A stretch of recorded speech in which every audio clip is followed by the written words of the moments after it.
So as my wife is going to demonstrate, she's going to get the rear skid plate done here. Yeah.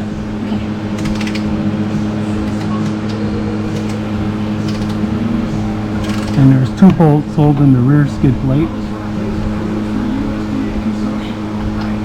I'm always afraid I'm gonna screw it up.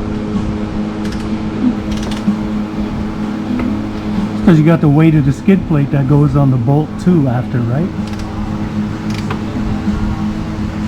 Okay, you can do it by hand now because the ratchet isn't making noise.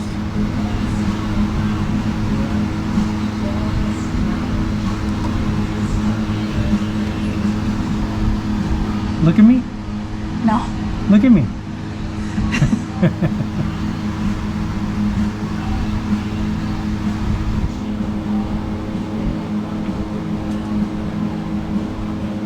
Yeah, just sew it on your blanket. There you go.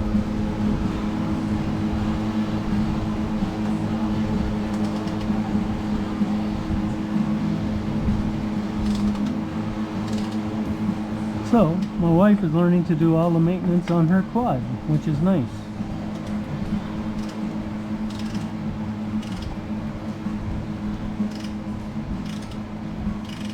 And then we will change the oil in the front and rear differential, which is the rear differential right there, or the final drive as they call it. All right.